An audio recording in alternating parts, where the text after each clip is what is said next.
your comments because we want to shout you out. Welcome to Happy Hour.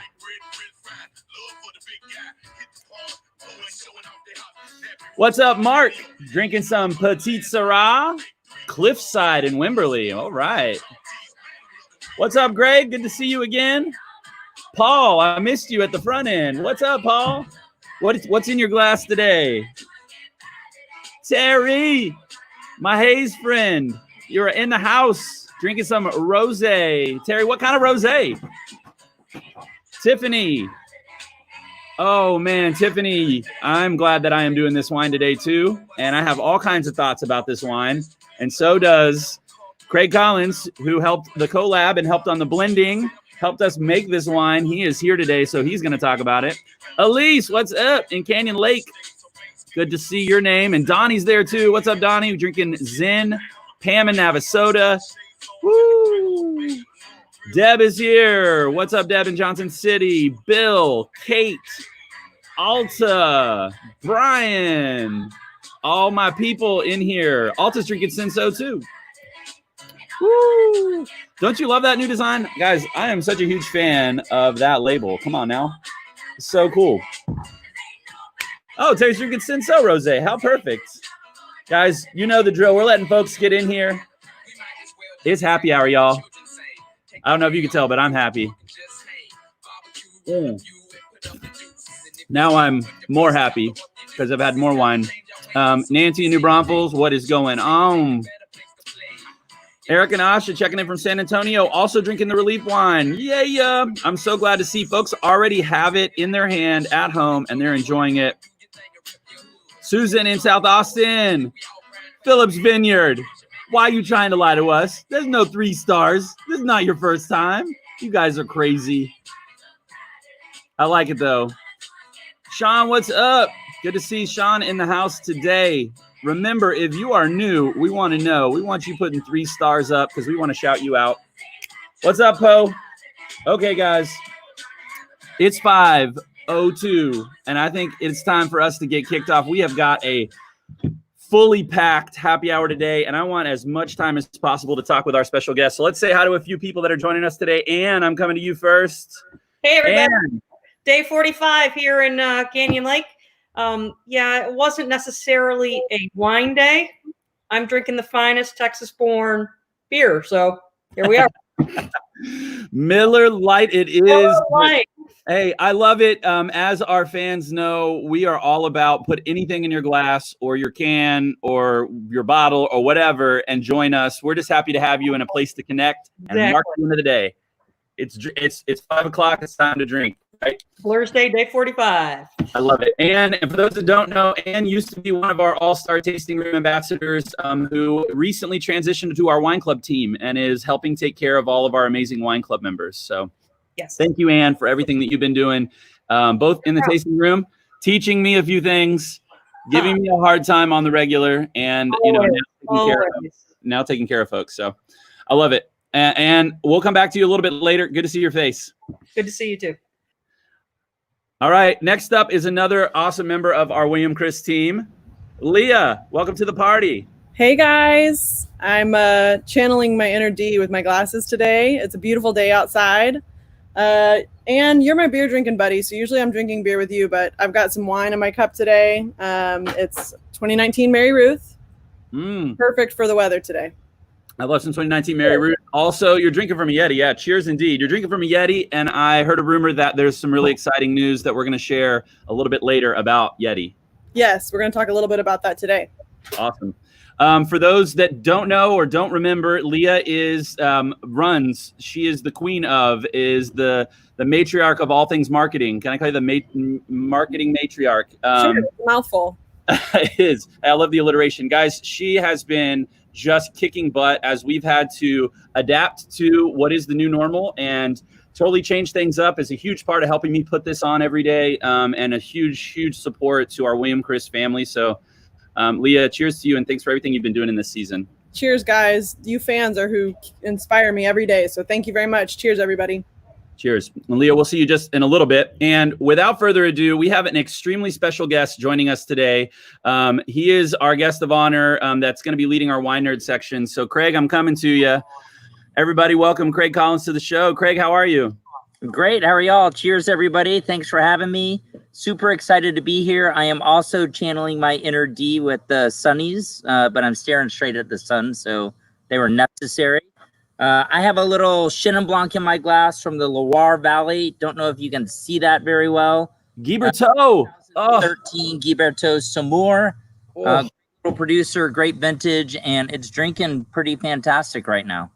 I eyed a bottle of Chenin Blanc on my way out here. I pulled, because I've been chilling my relief wine because I like it on a chill, and I saw a bottle of California Chenin, and I think later tonight that's going to be round 2. So I stinking love Guy Berthaud. Don't know that I've had anything with that much age on it of his usually current vintage, but cheers, man. Cheers. We'll get into all kinds of details, so we're not going to go too deep on how awesome you are and your background and all that fun stuff. I know our fans are going to have tons of questions. Guys, it's not every day you get to hang out on Happy Hour with a Master Som and a Texas-based one, and one that has just done a collaboration project with the winery that we all love dearly. So I'm super stoked you're here, Craig, and excited to jump in a little bit later. So cheers for now. We'll bring you back in just a little bit. Sounds good, brother. Y'all, this is going to be a day like I don't know if you can hear the excitement in my voice right now. Super, super stoked, but also really stoked to see the people whose names are in here every day. Trace, I feel like I haven't gotten a hard time from you in a while, so I'm expecting to pick up your game today. Greg, Luke, Savannah, gosh, Ken, Allie Schmidt is here. What is up, Allie? Allie's been on the show with us before too. Marila, I don't know if I'm pronouncing your name right. That looks like a new name. Is this your first time? If it is, throw 3 stars up. We want to shout you out. Guys, this is going to be a legit day. So let's get into the wine really quick. You can see me drinking this beautiful, pretty light red, right? This is kind of that balance between a light red, almost like a rosé. It's not a rosé though. This is a red wine. So if you haven't heard, we have done a Wanderer Series relief wine. Guys, this is huge, huge, huge news. As you can see from the story on the back, and hopefully you've heard this already, we wanted to figure out a way to give back to our industry, to support our friends in the restaurant world in this time. And so we have partnered with Craig Collins, Master Sommelier. We have partnered with Victory Wine Group. We have partnered with Southern Smoke, is who all the proceeds are going to. Southern Smoke is a nonprofit organization that is supporting the restaurant industry, chefs, sommeliers, bartenders, anybody associated with the restaurant world, and giving them financial assistance. And so proceeds from this project, from this wine, when you purchase it, is going to Southern Smoke to support the restaurant industry in this hard time. You guys know the restaurant industry has been hard hit by everything that's been going on. And so this is just an absolute joy. I remember early coffee conversations that I was having with Craig about his desire to have a collaboration with William Chris. And so it was just apropos that we had already been in kind of conversations about a collaboration, and he and Chris took the bull by the horns and found a way to make a delicious wine and to get it packaged. We do want to thank everybody who's a part. Guys, if you don't know this, every part of a wine, it has to come from somebody. So the glass, the labels, the design of the labels, the foil, the cork, those are all people that are involved in the process. And we are so thankful that all the people that were a part of putting this bottle together, all of our suppliers donated the materials for these bottles so that we could give more money to Southern Smoke and support more of our restaurant family. And we are just so over the moon thankful. It is already available via William Chris. We're going to talk more about that later. It's on its way to H-E-B, Central Market, Whole Foods, Kroger, Twin Liquors. We want these bottles in your hand. We want you to be able to buy them because we want to get more money to Southern Smoke and our restaurant partners. Gosh, I can talk about this forever. I'm getting ahead of myself. I didn't even tell you about the wine. It's 95% Cinsault, 5% Mourvedre. Okay, so super light wine. You guys remember when we did 100% Cinsault from our other vineyards like La Pradera? I frequently call it our boat wine. I like this on a slight chill. It's not a heavy chill. It's a slight chill. I put this in the fridge about 45 minutes before I opened it. Gosh, guys, we're talking pretty fresh right now. For me, this is very red fruit, tart red fruit driven. I think like cherry, strawberry, raspberry world.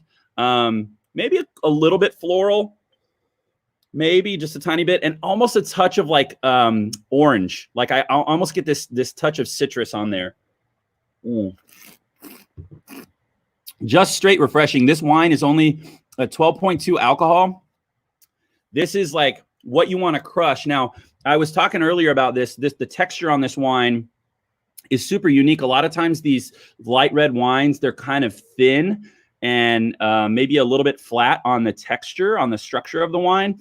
And maybe Craig can answer this question when he comes up to talk about this a little bit later. But like, I want to know, how did they figure out the texture piece of this wine and make a light red wine have both beautiful aromatics and flavor, but then also have a nice texture on the mouthfeel? I want to know what you guys are thinking. For those of you who are drinking this wine right now today, because you already got a hold of it, throw it up in the comments. I want to hear what you're thinking about this one. What do you taste? What do you smell? Remember, tasting notes are very subjective. So I want to know what you guys are thinking about this. I'm thinking it's delicious and I want it in the hot sun. So it's perfect for drinking today. And I'm actually going to wait on the food pairing side of things. I want to hear what Craig had in mind when he was helping build this wine. So we're not going to go too far down that road because we need to bring Craig up because we want to talk about this. So I'm going to pause there. There were only 500 cases made, Brian. So I know that's a question. It is $20 retail. Guys, this is go buy it by the case. Anthony's getting ahead of the game here. He's talking about this cool Yeti thing that we're doing. Leah's going to tell you guys all about that here in just a little while. I want to buy cases of this. And so I'm going to snap up some before it sells out because this thing is going to be flying off the shelf. So enough about me talking. Let's get Craig up here. Craig, I'm going to bring you back up. Guys, before he jumps in and starts chatting, I have to tell a little bit of a story. So I'm going to put a chat prompt. We want you guys to send in questions while we're chatting.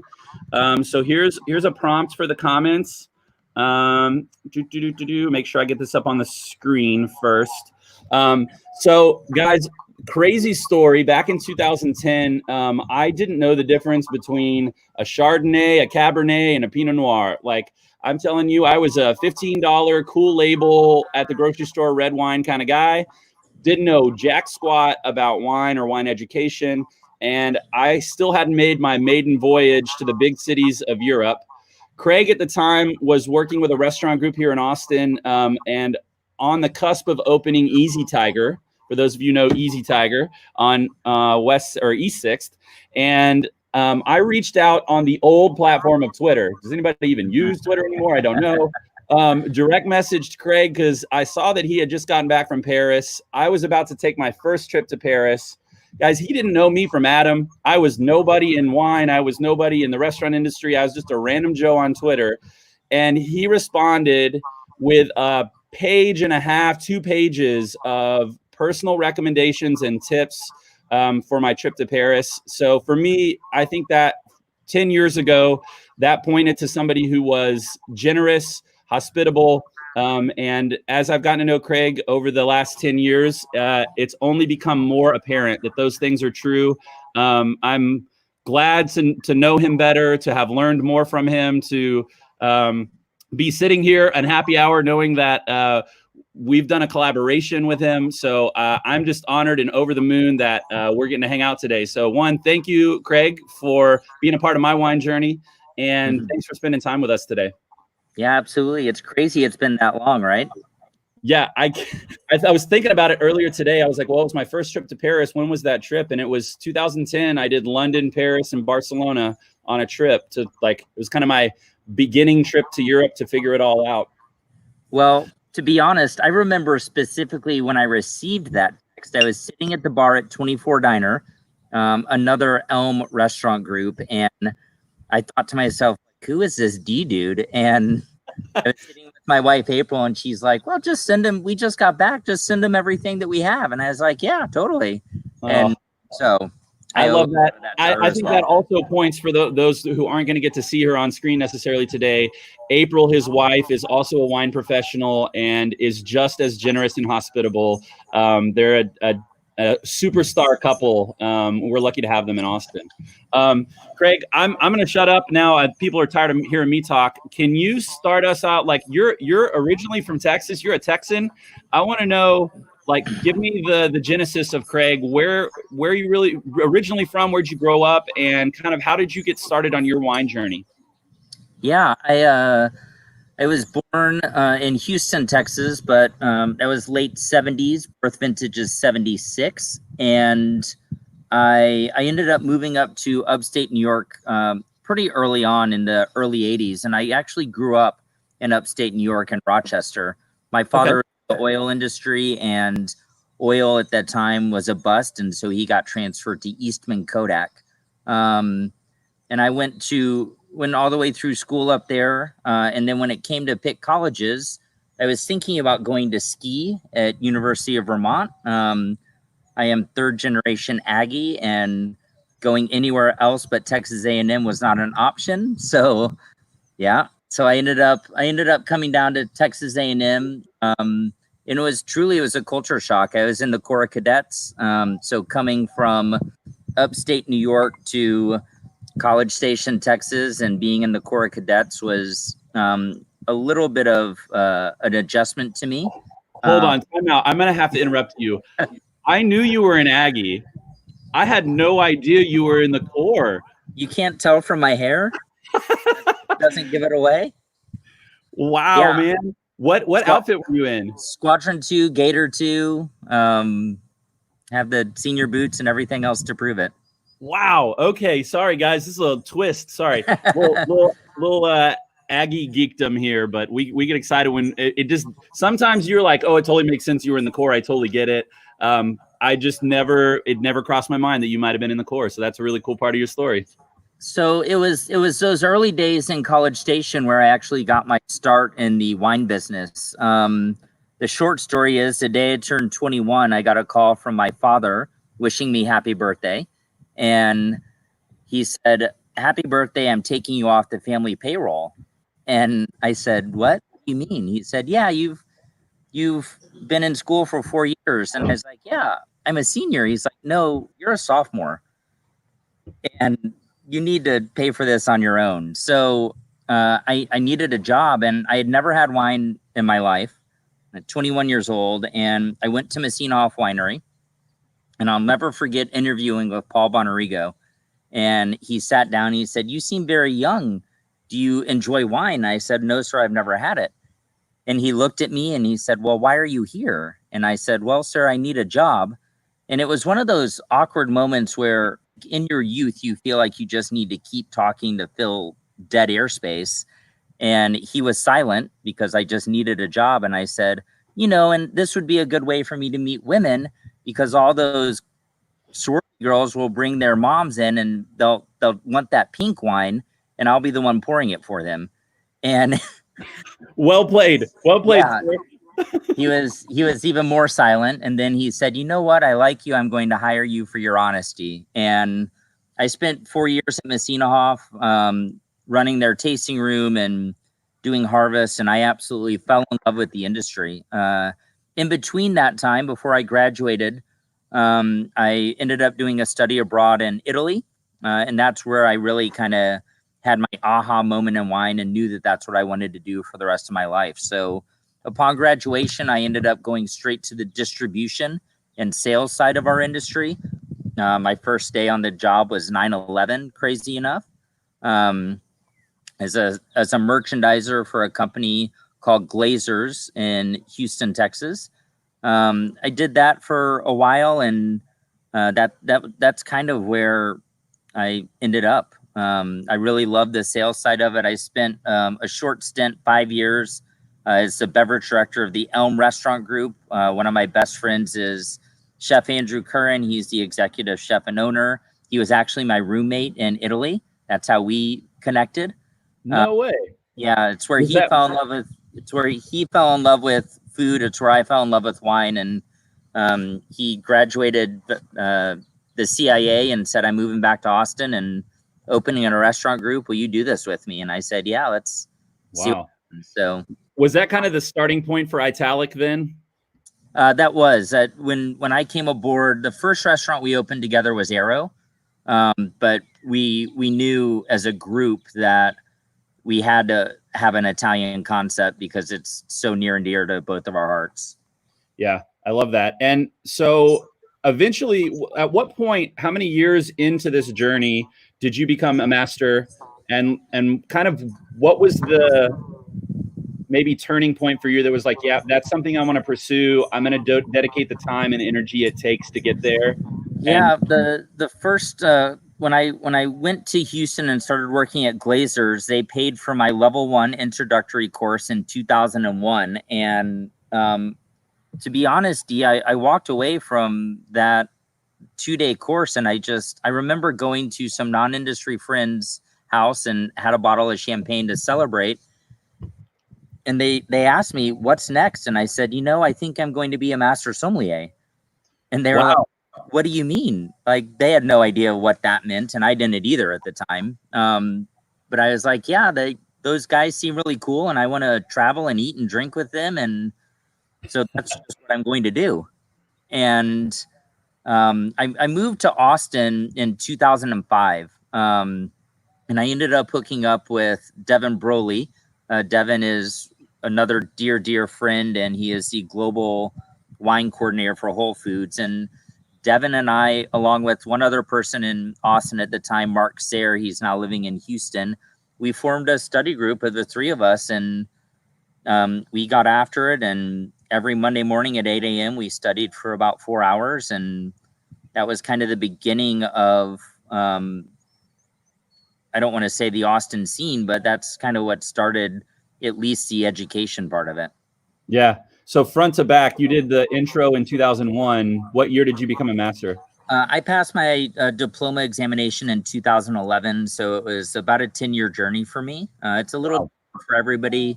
Currently, there's less than 250 in the world that have passed the examination. It's about a 2% pass rate in general. And once you get to some of those upper level courses, you really need to be dedicated to that pursuit. I mean, you're studying outside of the financial resources for the examinations and all the wine. You're dedicating 30 hours a week to studying. Yeah, it's huge. I mean, I am still very early in my wine journey, and the stack of books that I have at the level that I'm at, which is nowhere near master, is unbelievable. So I fully understand firsthand now. So I think that kind of takes me like some of my wine journey and trying to figure out what it's like, because I wasn't working in the industry and I wasn't restaurant based. I wasn't in sales. Is trying to learn like, what's this process actually like? So my picture of this a lot was like based off the movie. And I know a lot of people here have seen the Somm movie, so I have to ask the obvious question. Was your experience studying towards and trying to become a master somm just like the movies? The short answer is yes. And I'll give you an example of it, especially Somm 1, right, where you're actually following those 4 individuals through the process. I was asked to launch that film at Austin at the Violet Crown when it came out. And so I'm up there speaking about it, and I hadn't seen it yet. And I took my wife and a few very close friends that had truly lived that process. When you're putting that much time into it, it takes a community to help you get there. And at several points during the filming or during the showing of that initial documentary, I looked over at my wife and my friends and myself, and we're laughing and we're crying, and we all felt the same anxiety because, Jason did a really great job of capturing the emotion of what we all experienced going through that. Yeah. No, I mean, having been able to talk to a couple of other masters just along the way at conferences and classes and stuff, and getting to ask the same question, it feels like it really did a great job of kind of giving a view inside of what it was like. Okay, I'm gonna have to switch gears. I know people have tons of questions. There's been some really great stuff in the comments, but I really want to talk about this collaboration. I want to talk about kind of your thoughts about the wine. So maybe start with like you're hanging out with Chris. You guys are thinking about potentially collaborating on a wine. Like, what was going through your head here? What was the heart behind this? You know, I guess it was back in February or so, we went out to the winery and we tasted through, I don't know, you were there, D, maybe 100 different lots that day. And the Cinsault really stood out to me. And there was Mourvedre, it was a single vineyard Mourvedre that really stood out to me. And I just I wrote some notes. I registered that in the back of my mind. And I thought truly like maybe it was my first glimpse at the winery, and maybe 2020 or 21 or 22, we could talk about a project together. A few weeks later, the crisis hit, and I was actually sitting.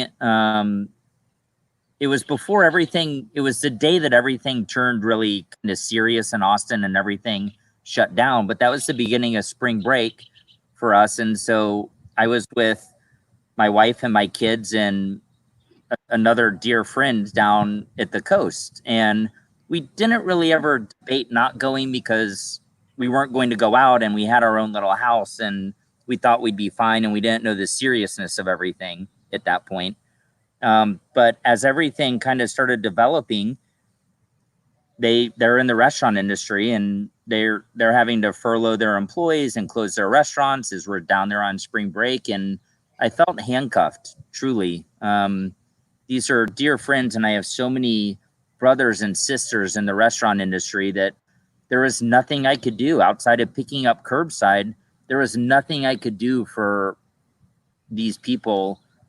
I wanted to be able to help and support. And, you know, the idea came one morning after a couple of margaritas, and it was like, I'm going to reach out to Chris, and our first wine together should be 100% proceeds being donated to help all these individuals that have just lost their job. Like, and there's a real sense of urgency with that, right? This isn't something that we can look at 9 months down the road and say, okay, here you go. These people need help right now. And the fact that all the partners collaborated, all the partners you mentioned at the beginning, D, they all collaborated with and expedited this project with such diligence to get to where we are today. I mean, to go from tank to label design and label approval to bottling to shops in less than 4 weeks is truly stunning. And it took an entire team, an entire community,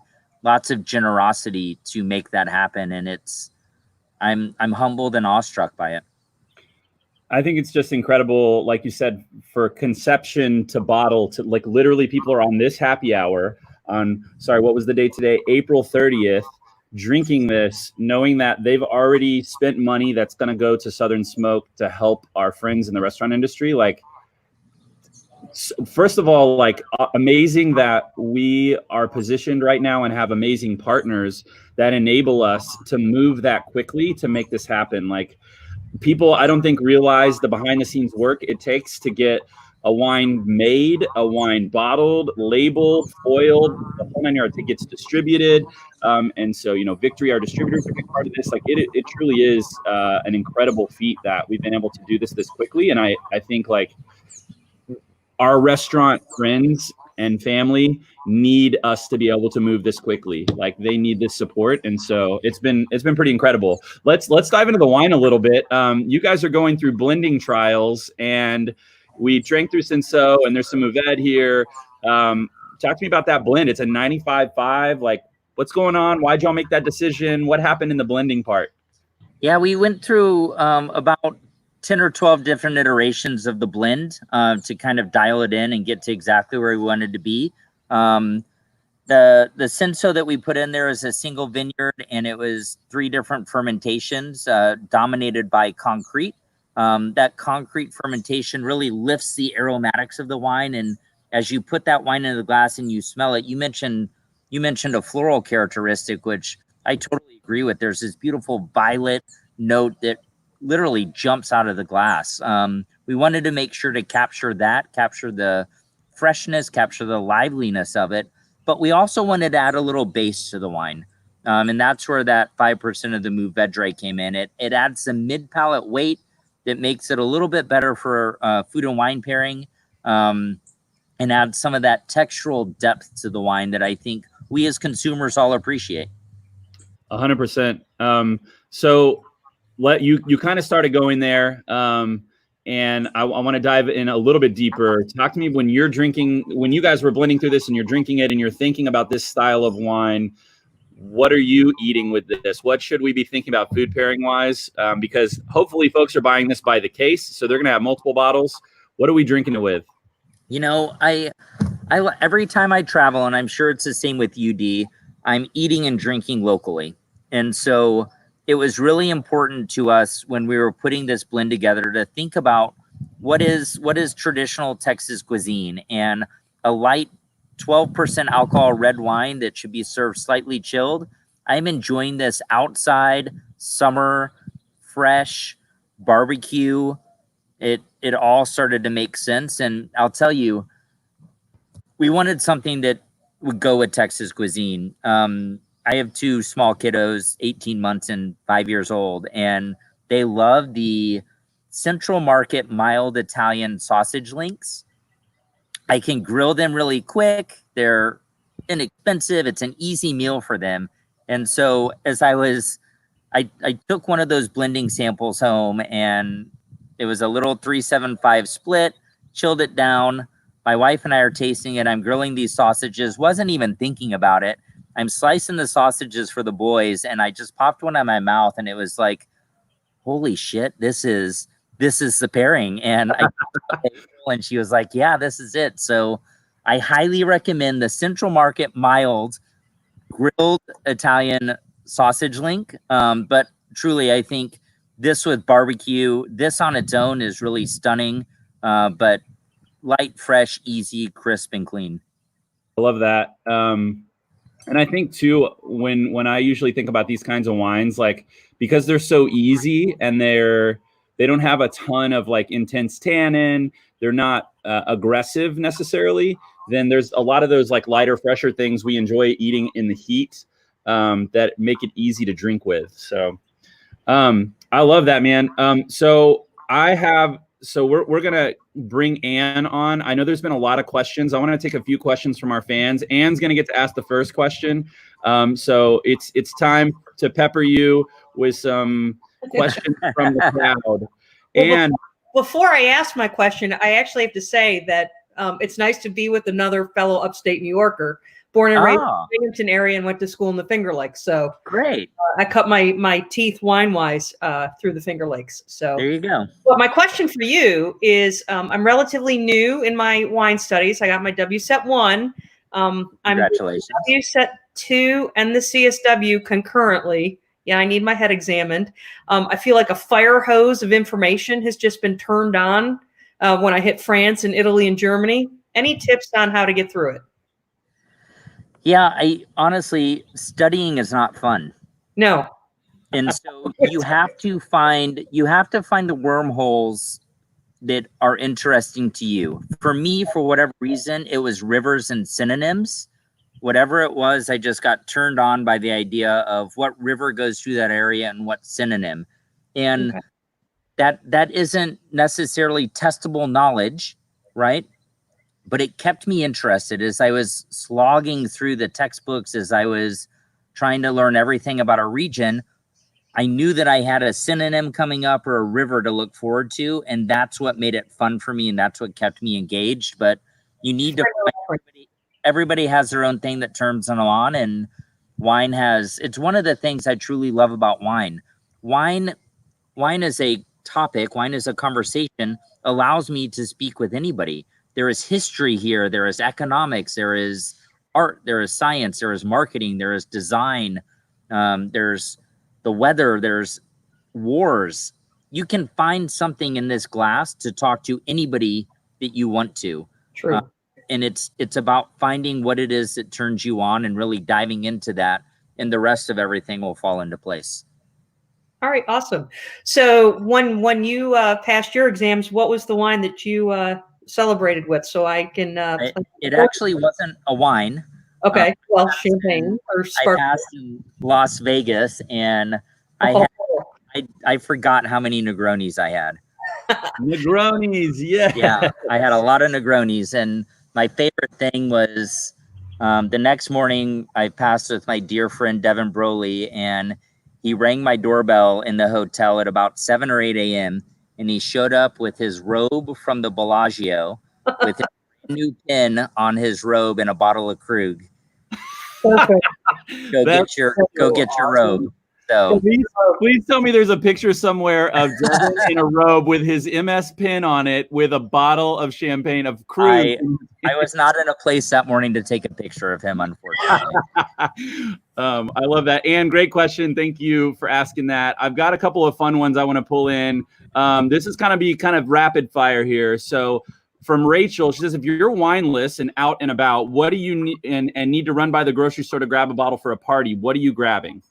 Beaujolais or Côte d'Aron? Beaujolais or Côte d'Aron. I love that answer. Usually easy to drink, crowd-pleasing wines. And honestly, CVS sells them both. I've been in that situation. CVS has both a Beaujolais, it's the Jadot Beaujolais, and they have the Guigal Côte d'Aron. Guys, these are tips that are like money. Like you need to pay for that. Like write it down somewhere. Like I'm seriously like storing it in my head while I'm talking to you. That's a money tip. Second up, Anthony asked most underappreciated U.S. wine region and then most underappreciated worldwide wine region. U.S., I would say it's the Finger Lakes. Shout out to Anne. It's an up-and-coming region that is making truly phenomenal wines, great value. Worldwide, I would say Etna Rosso out of Sicily. Really awesome red wine, Nerello Mascalese, light, clean, and crisp, and actually a red wine that goes really well with seafood. Oh, man, I am so glad you brought up Nerello Mascalese and Etna. I had an awesome opportunity to go there, and I'm obsessed with the wines coming from Mount Etna. I generally love volcanic wines, so kind of showing my hand a little bit. I'm going to actually ask this question that's not in the chat because I want to know what's the number one thing you wish folks knew about sommeliers? So I feel like there's a lot of stereotypes, a lot of ideas about us, but like, what do you wish folks generally knew about sommeliers? At the end of the day, we're really good at something and we want to make you happy.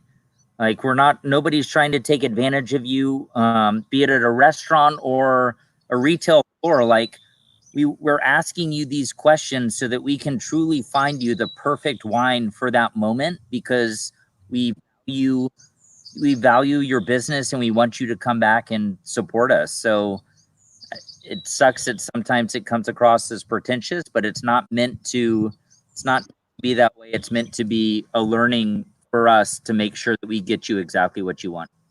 I love that so much, and I'm so glad you said that, Craig. I joke all the time about my real title should be Ambassador of Pleasure.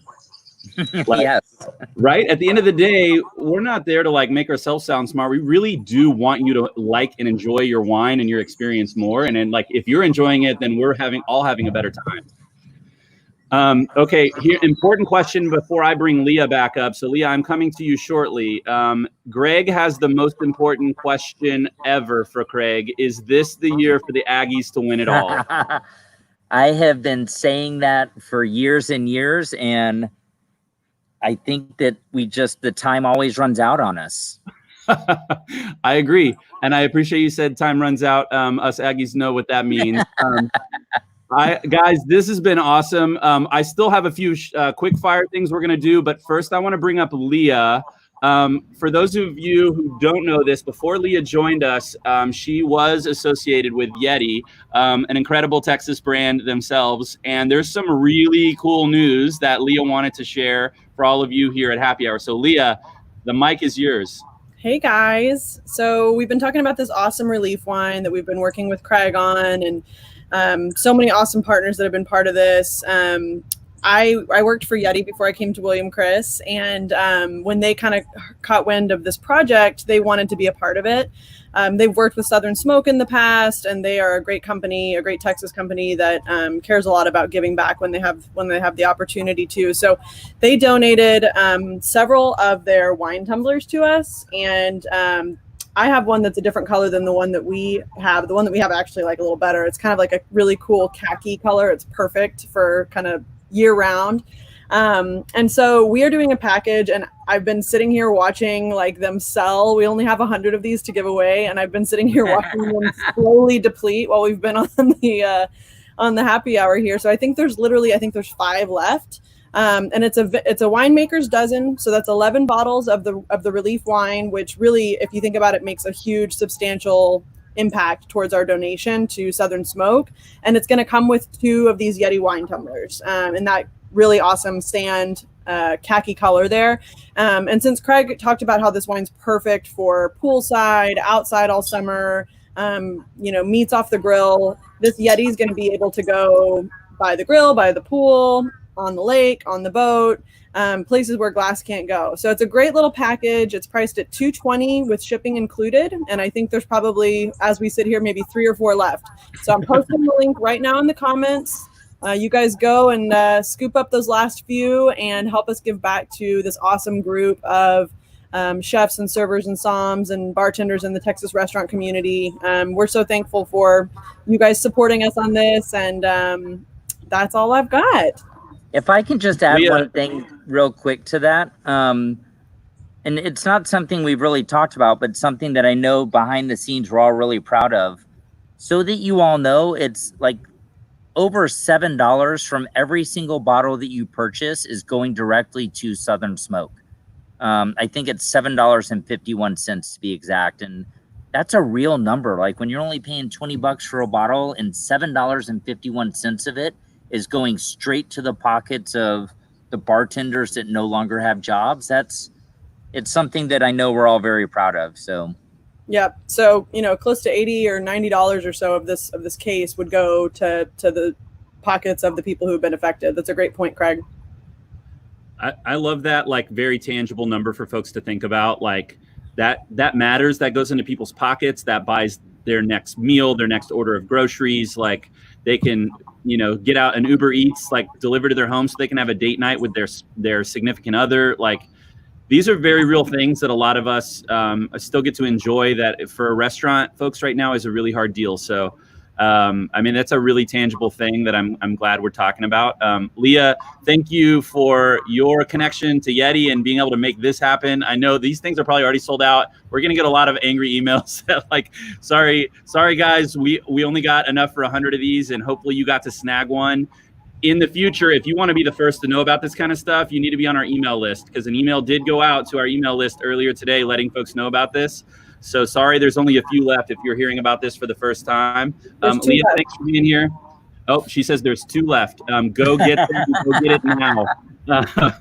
Leah, thank you for hopping on with us. I'm going to flip back to a fun little, very quick fire this or that for Craig to end us out. So we'll come back to you to cheers out at the end.